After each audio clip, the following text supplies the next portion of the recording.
अब हम राज्य नीति के निर्देशात्मक सिद्धांतों की व्याख्या करते हैं। Directive principles of state policy. राज्य नीति के शिक्षा से संबंधित निर्देशात्मक सिद्धांत हैं: बच्चों के लिए मुफ्त और ज़रूरी शिक्षा का प्रबंध करना। संविधान लागू होने के 10 साल के बीच में ही बच्चों को मुफ्त और ज़रूरी शिक्षा देना, जब तक कि वे 14 वर्ष के न हो जाएं, ये प्रयास करना सरकारों का परम कर्तव्य होगा।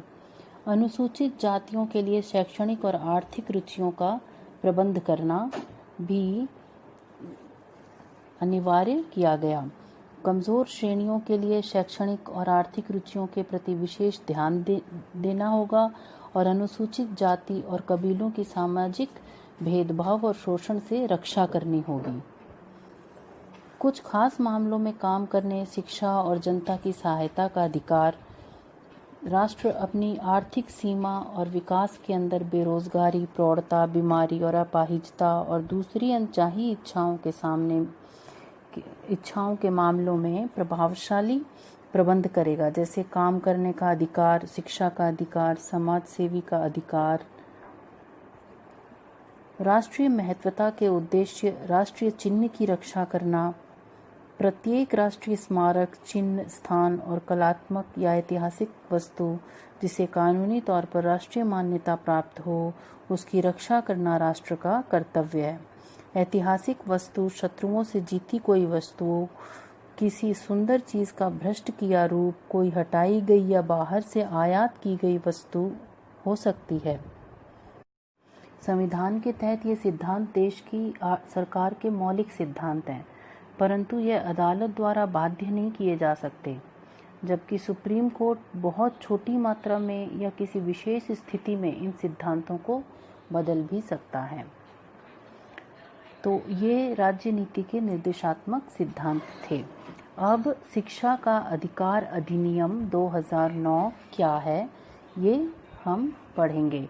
राइट टू एजुकेशन एक्ट 2009 शिक्षा को मौलिक अधिकार बनाने संबंधी कानून के लागू होने से स्वतंत्रता के 6 दशक पश्चात बच्चों के लिए निःशुल्क और अनिवार्य शिक्षा का सपना साकार हुआ।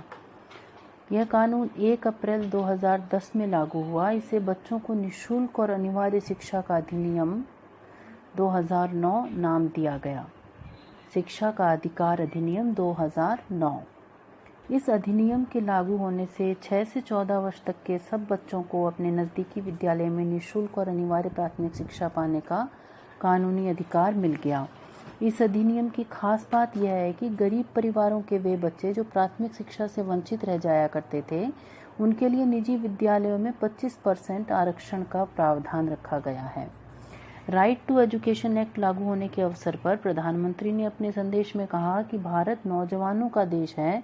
बच्चों और नौजवानों को उनकी शिक्षा और उनके विशिष्ट गुणों का परिमार्जन करके देश को खुशहाल और शक्तिशाली बनाया जाएगा। शिक्षा के अधिकार के साथ बच्चों और युवाओं का विकास होता है और राष्ट्र शक्तिशाली और समृद्ध बनता है। यह उत्तरदायी एवं सक्रिय नागरिक बनाने में भी सहायक है। इसमें देश के सभी लोगों, अभिभावकों और शिक्षकों का भी सहयोग है, बहुत आवश्यक है। शिक्षा का अधिकार कानून लागू होने से 6 से 14 वर्ष तक के बच्चों को न तो स्कूल फीस देनी होती है, न ही यूनिफॉर्म, बुक्स, ट्रांसपोर्टेशन या मिड डे मील जैसी चीज़ों पर खर्च करना होगा।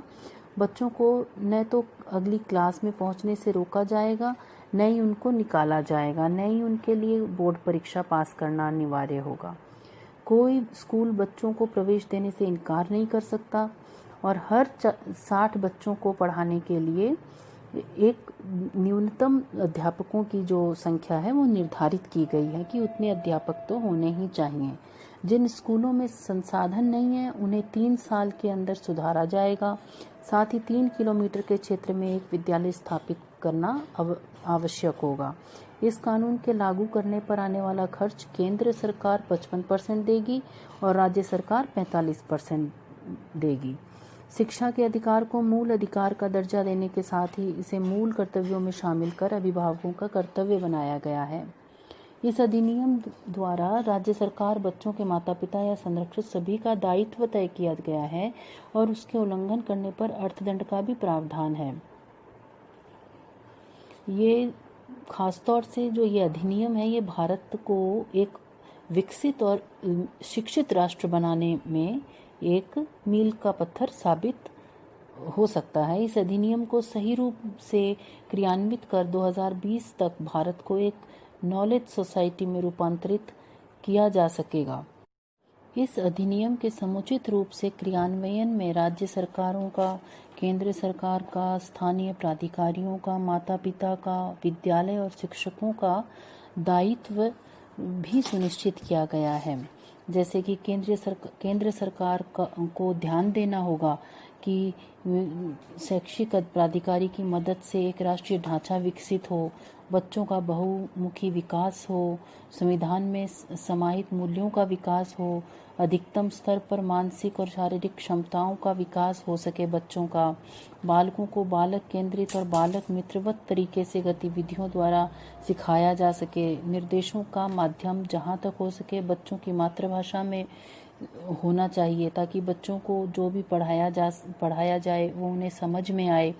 बच्चों को भयमुक्त वातावरण प्रदान करने के लिए सहायक वातावरण बनाया जाए। अपने विचार स्वतंत्रता पूर्वक बच्चे व्यक्त कर सकें, इस काम में उनकी मदद करना कर्तव्य होगा। बच्चों को समझने की क्षमता का लगातार विश्लेषण और उसे उसकी सामर्थ्य पर लागू करना, धारा 29 के तहत ये सभी केंद्र सरकारों के कर्तव्य होंगे। राज्य सरकार का भी दायित्व होगा कि राज्य सरकार प्रत्येक बच्चे को निःशुल्क और अनिवार्य प्राथमिक शिक्षा उपलब्ध करवाने में मददगार हो।